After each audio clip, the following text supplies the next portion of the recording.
2022 সাল থেকে পিএইচই দপ্তরের কাছে টাকা বাকি, সেই টাকার দাবিতে আসানসোল ও দুর্গাপুর প্রায় 150 জন ঠিকাদার এসবি গড়াই রোডের পিএইচ দপ্তরের সামনে বিক্ষোভ দেখান।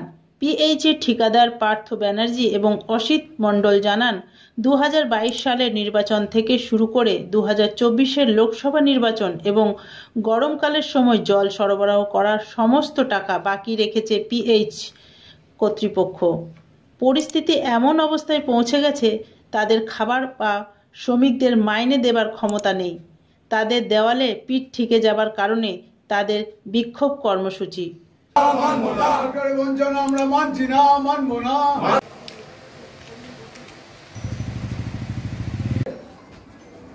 2022-এর পরে জলের টাকা দিতে হবে, দিতে হবে, দিতে হবে, দিতে হবে,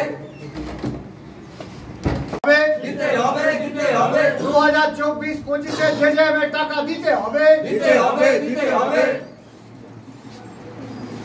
2024-22 সালের আমরা ইলেকশনের টাকা পাইনি কেন? জবাব চাই, জবাব দাও, জবাব চাই, জবাব দাও। গ্রিন আসানসোল, ক্লিন আসানসোল, আপনাদের শহর আসানসোলকে রাখুন।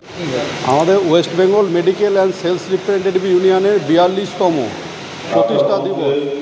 আমাদের প্রত্যেক বছর আমরা এই 23শে সেপ্টেম্বর আমাদের প্রতিষ্ঠা দিবস উপলক্ষে আমরা রক্তদান করে থাকি, কর্মসূচি গ্রহণ করি।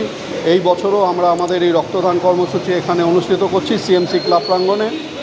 এখনও পর্যন্ত আমাদের 35 জন রক্তদাতা তারা রক্তদান অলরেডি করেছেন এবং আমরা আশা করব এই সংখ্যাটা 50 ছাড়াবে আর কিছুক্ষণের মধ্যেই। তো আমরা পশ্চিম বর্ধমান জেলা কমিটির পক্ষ থেকে যে সমস্ত আমাদের লড়াই আন্দোলন দৈনন্দিন নিজেদের কাজের ক্ষেত্রে ছাড়াও সাধারণ মানুষের ক্ষেত্রে আমরা যে সমস্ত ডিমান্ডস নিয়ে আমরা লড়াই আন্দোলন করি পথে ঘাটে, যেমন মেডিসিনের ওপর জিএসটি বন্ধ করা। আপনারা জানেন যে মেডিসিনের ওপর জিএসটি আমাদের আন্দোলনের ফলে আজ 12%, 18% থেকে 5% করা হয়েছে এবং 33টি মেডিসিনের ওপর জিএসটি নেওয়া বন্ধ হয়েছে। এবং আমরা আশা করব আমাদের লড়াই আন্দোলন কর্মসূচি চালু থাকবে। আমরা এই 5% জিএসটিরও বিরোধিতা করছি।